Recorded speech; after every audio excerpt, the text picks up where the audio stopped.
دا اوس چې لسته جګړه وکړي په دې لسته ورځې په دې کې د نن تقریبا 1 لک پورې خلک په افغانستان کې د نن کډوال شول. مسله زموږ ستاسو دواړو یو ده،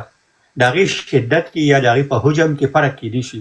کله به ته زیات مرئ، کله به زیات مرم، کله به دې خوا زیات وهلي، هغه زیات وي. خو دا لوبه چې ده دا بیسیکلي موت اته ده. مثال په توګه باندې په تېر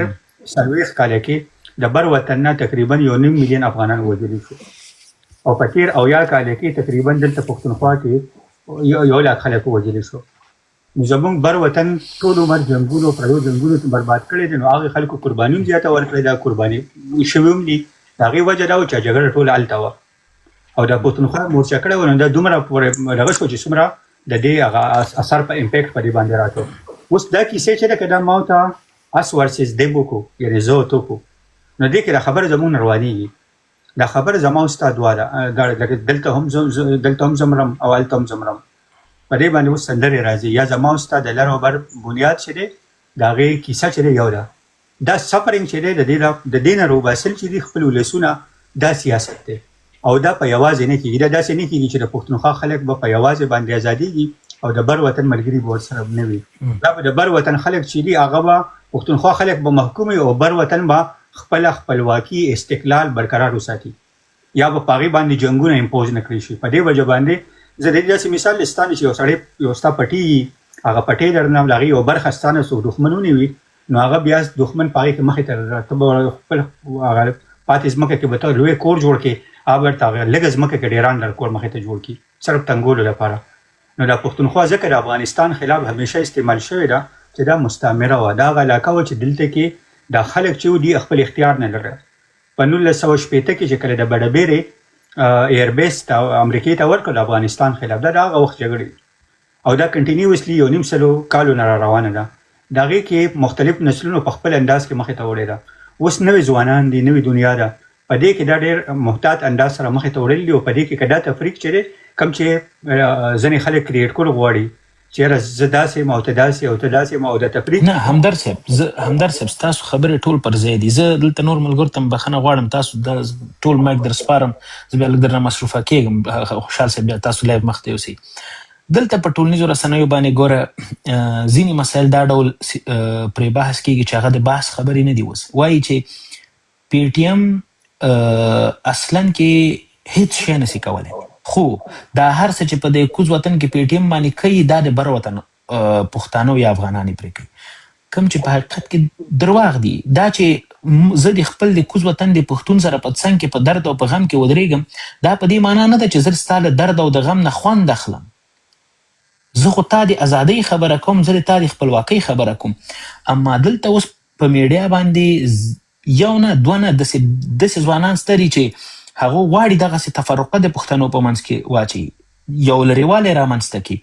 دغه خبرو باندې تاسو نظر غواړم چې تاسو په دې باندې هم خپل نظر ولري. خوشحال صاحب بیا لایف ته مخکې اوسه، زه لږ ځم یو پیکیج راغلی هغه پیک کوم. مننه. دا خبره چې ده کومې طرف ته تا اشاره وکړه په دې باندې موږ پوهېږو چې خلک د مختلف طرفونو نه راځي او همدغه کوشش کوي چې دغه یو نیریټیو کریټ کړي او دې ته موږ اس ورسز دیم وایو په دې اکیډمیک ډسکورس کې، زه او ته او زه داسې یم او ته داسې. نو کیسې هم هغې طرف نه کار طرف نه تاسو هر یو مثال راخلی که نه، نتیجه به هم دغه وي چې خلک کوششونه کوي چې یاره په څه طریقه باندې د تفریق سیوا کړي. اوس تفریق اچول چې دي د هغې لپاره 200 وجوهات کیدی شي، خو ملتونه راټولول چې دي راغونډول دا ټول نه ګران کار دی. یعنې خلک منظم کول چې دي هغه آسان کار دی. هغه یو پولیټیکل فلاسفر یو مشهور کول دی، هغه وی دنیا کې د خلک دوکه کول ډېر زیات آسان کار دی، خو خلک پوهه کول ډېر ګران کار دی. ضیا ورور، اول خو سلام، جوړ په خیر، لاندې ملګري دوی دې په خیر راسي. زه 2 پوښتنې لرم، 2 خبرې در سره لرم. ښه، تاسو عمر به که د دې پوښتنې جواب دې نه راکوم مهمه نه ده، تاسو عمر به څونه کاله وي؟ عمر مې کم نه، مثلا ډېر کم نه، 30 40 څونه؟ بس دومره وایي د دې په منځ کې وایي. د دې په منځ کې که نه، تاسې دا ملتونه یو ځای کول خو رښتیا هم ګرانه خبره ده، د خلکو یو ځای کول خو رښتیا هم ګرانه خبره ده. تاسو په دې خپلو لایفونو کې د خلکو ته کنځلې او توهین ولې کوئ؟ تاسو خو مشران خلک یئ، تاسو خو د ملتونو د یو ځای کېدو خبرې کوئ که نه. دغه ځوان تېره ورځ در سره لایف کې و ما ولید، وصال صاحب چې دلته ناست دی، دا د پښتو ادبیاتو ماسټر دی. تاسو ډېر بد الفاظ ورته وکارول، بیا مو ورته ویل چې تاسې نشاستئ، بیا مو له لایفه کوز که. آیا انسانیت همدا ده؟ پښتونولي همدا ده؟ ملتونه به همداسې یو ځای کوو؟ نه داسې به کوو دوه انسانان چې کله یو بل سره کینی یو بل خبره وره که نه نه نه نه څه غوسه وکړه خو لکه نه نه ګوره زه غوسه ځکه کوم چې تاسې مشران یې چې تاسو دومره بېلارې حرکت کوئ بل چا نه بیا ګیله نه ده پاتې موږ که دلته راځو د ملتونو د یو ځای کېدو خبره کوو د پښتنو د یو ځای کېدو خبره کوو د اتفاق او اتحاد خبره کوو لومړی خو دغه هغه تاسو خپل ځان کې واچوئ که نه دغه جوهر ځان کې واچوئ تاسې مثلا موږ واړه سیو یا موږ غټان سیو هر یو چې تاسو فکر کوئ د دې یو ځای کېدو لپاره کوشش وکړئ ستاسو لایف مې ولې ستاسو دویمه خبره کنځا وه ستاسو دویمه خبره توهین و ستاسو دویمه خبره تحقیر و یوازې هغه خلک ته مو وخت هم ورکو کینوم و چې ستاسو هم نظر و خو که یو چا درته حقایق ویلې تاسو ورته ویل چې شرابي یې شراب څکې نیشه یې ټک لایف نه دې ښکته کوو که نه یعنې دا کوم اصول دی چې تاسې خلکو ته ټاکلي دي که نه تا اول په ده باندې بحث وکړه چې دا موږ د اتفاق خبره کوو نو ځان نه به شروع کوو که نه لکه چې زه اصلاح نه یم او زه تا ته وایم چې نه همدرد صاحب ته ځان اصلاح کړه نو دا خو نه کېږي که نه ته به لومړی ځان اصلاح کوي بیا به جهان اصلاح کوي چې ځان د اصلاح نه و جهان د نه دا زما اوس تا خبره چې تاثیر نه کوي وجه همدا ده چې ما ورته هلته ناست یو غټې غټې خبرې کوو که نه خو عمل نسته نو زما هیله همدا ده آینده سې د لایفونو ته څوک راځي اول خو یې مه جیګوه که اړتیا دی نه مه یې جیګوه که اړتیا دی وجیګول دی بیا یې خبرې ته احترام ولره قدر ورته ورکړه د هغه خپل نظر ده ښه وی بد وی ودې وی ته ورته خپل منطق او دلیل مخې ته واچوه که یې ومنل کور یې ودانه که یې ونه منل بور ودانه زه کوی سې ما تا لایف نه ښکته کړم دا ډېره وړوي خبره ده ته کوی سې ما لایف نه ښکته کړې دا ډېره وړه خبره ده مګر زما هیله همدا ده چې د خلکو شخصیت ته بې احترامي مه کوئ خلک وپېژنئ یوازې نه چې په پټو سترګو راسئ کېناستئ که دلته ماسټر راځي که دکتور راځي که ښه راځي که ټیټ راځي که پس راځي تاسو بس همغه یو چلند ورسره کوئ چې وړو خلکو سره یې کوئ نه نه نه نه دلته به تاسې وپېژنئ چې څوک اکاډمیک شخصیتونه دي څوک نور شخصیتونه دي نو زما هیله همدا زما اساس دا کار چې تاسو مشران وئ ډېر راباندې بد ولګېده چې ښه ته خو تمور د اتفاق او اتحاد خبرې کوې نو ته خو ځان کې اول اتفاق راول ته خو دا ولس په ځان باندې یو ځای کړه که نه نو دا کار دی غلط و همدرد صاحب زما هیله همدا ده چې هیڅ یو چا سره هیڅ یو ځوان سره هغه که د لرې که د بري که ګلخان یو که افغان که هر څوک په دغه ډول چالک چې تاسې کوئ دا تاسو سره مناسب نه ده او دغه د کنځلو کیسه مو د ژبې نه لرې کوي استعداد به لرئ لیاقت به لرئ خبره به لرئ پوهه به لرئ مطالعه به لرئ هر څه به لرئ مګر دا د کنځلو کوم جوهر چې مو په دې ځان کې اچولی دا هر څه درته صفر کوي زما هیله همدا د شخصیتونه وپېژنئ بیا هغسې رویه ورسره وکوئ صحیح ده مننه جواب درکولی شم درته ته په دې براډونه کې یا په دې ټیک ټاک باندې به یې زه په دې سپیسز کې په ټویټر باندې تقریبا 15 کالو راسې یم زما به کم از کم په زرګونو کنځلمار بلاک کړي زما د 3 کالو بحثونه ما کړي دا ټیک ټاک واحد ځای دی چې دې ته زه راغلم زما په براډ کې چې کله کمنټونه روان وي دا ټول خلک مسلسل کنځلې کړي زه انسان یم بعض اوقات داسې کیدی شي چې زه یو د انسانان یو که نه نو بعض اوقات کیدی شي زما عمومي توګه باندې یعنی کنځلې خو دلیل نه دی کنځلې چې یو انسان کې د جذباتو یا د غوسې اظهار کیدی شي البته زما په ټیک ټاک کې یا په ما سره په سیاست دغه کې همیشه مخالف ناست دي او زه چې کله هم په ټیک ټاک ته راغلی ما یا په ټویټر باندې وم نو زموږ هغه چا سره بحث کو چې هغه سیاسي اختلاف لري او صرف د دې لپاره یې کو چې که زموږ ترمنځ هغه اختلافي مسایل دي چې په هغې کامنټیز پیدا کړو اوس وصال صاحب ماته نه یاد وصال صاحب نه علاوه دا وصال صاحب کمنټونه زه تا ته براډونه خولاو کما او د دې کمنټونه ما ته نه نه نه نه نه نه نه نه یو دقیقه هیله مې ده ولا دا څه نه ګوره دا تاسو سره لایف کې ناس و د تا ته کومنټ نه دی کړی ما ستا لایف ټول کتلی دی او زما هیله همدا ده چې تاسې باید دغه به احترامي وکړئ وصال صاحب مشر سړی د استاد سړی د باید بخښنه ترې وغواړئ زما خبره ورکړه لومبۍ خبره ده چې ما ته چې د کمنټونه کنځلې مې نه اګنور کوم لومبۍ خبر دی چې زه د پرسنل اخلم نه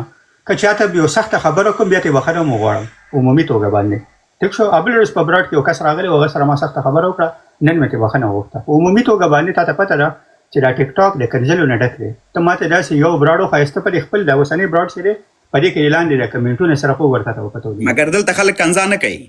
دلته موږ تا غوندې پوهه خلک کینو دلته جلال صاحب غوندې پوهه خلک کینو زما هیله همدا ده وروستۍ خبره کوم تاسو خپل بحث ته راځو تاسو ګوره بې احترامي کړې وه تاسې بې احترامي کړې وه هغه زه وصال سره خبره وکړم نه دلته ناست دی زما ګوره د پښتنو منځ کې د بې احترامي کړې پښتنو منځ کې بخښنه دې وغواړه خبره خلاصه خپل بحث ته راځو بخښنې خلک داسې نه غواړي چې ته اوس مدل لکه ما ډیکټیټ کې بخښنه وغواړم نه دا د بخښنه غوښتل د ګډ سړي کار ده د وړوکي سړي کار نه د حسیب سره ما براډونه کې ورته راغلی یم حسیب ما سره براډ کړی ته ما چېرته کنځل کړي دي یا ده ما ته کړي ګوره زه شپه ورځ لایف ستا ما کتلی ده هغه لایف ما ستاسې کتلی ده ډاکټر نفیس ما ته چېرته کنځل یا ما ورته کړي دي یعنی تاسو داسې یو تاثر کریټ کوي چې اوس زه درته لیونی غوندې د ښکاره کړم زه کنځلمار یم نه ما ته همداسې معرفي سوی ځکه ستا په هغه ورځ ستا نیم ساعت خپرونه ما وکتله 1.5 ساعت 15 دقیقې ما ستا خپرونه وکتله ستا لایف ته ناست وم تا 1.5 ساعت کې دویمه خبره خلکو ته کنځله کوله دویمه خبره دې بده خبره کوله که نه تا به ریکارډ کړي ټول کلیپونه به دغه دی وصال صاحب دلته ناست دی تا ورته حتی ویل چې شرابي یې ما هیله همدا ده همدرد صاحب ستا زما براډ ته نه راځي زه ورته مایک نه سره ما مخامخ خبرې نه دي کړې مګر تاسې ورته کنځل هم کوئ تاسو یې ښکته کوئ هم تاسې بې احترامي هم کوئ لومبۍ خبره دا ده چې وصال لا تر اوسه پورې د ما نه ګیله نه ده کړې دویمه زما پوینټ صرف دا دی چې په سیاست کې سوري په براډونو کې په ډسکشن کې په بحثونو کې خلک دلیل سره خبرې کوي ما ته د خپل براډونو کیسې وکړې همدرد صاحب سړي به کنځلې کي زما ته دا وایي چې بعض اوقات د انسان په توګه باندې همدرد صاحب سخته خبره وکړم هغه به دی چې د خلکو به 200 کسانو به یا داسې انداز لهجه دغه کړي دلته کې خلک راشي تا ته به یو ډېر داسې یو همدرد صاحب ګوره بې احترامي که زه ستا بې احترامي وکړم والله صې په نه راځم بخښنه درنه غواړم ځکه ما به بې احترامي کړي زما هیله همدا ده ما ستا بې احترامي کړې چېرته نه زه ستا براوډ ته نه راځم ته خو کنځلې کوې خلکو ته که نه وسړیه ته واپس ټاپې لګې زه یو خبره کوم بخښنه غواړې که نه غواړې ستا براډ ته راغلی ما بخښنه غواړې که نه غواړې دا راته وایي زه ستا بخښنه غواړې که نه غواړې وصال صاحب ته ما ته وایې چې بخښنه غواړې او که نه غواړې ماشي ډیکټیټر یې دلیل داسې نه وي ته ما سره براډ له مې لاندې وولې ستا براډ ته راغلی کته شه شرابي خلکو ته دا ټاپې لګېده سي مفته ده دا خلکو بې عزتیا نه ده مفته ښکاري نه پدې کته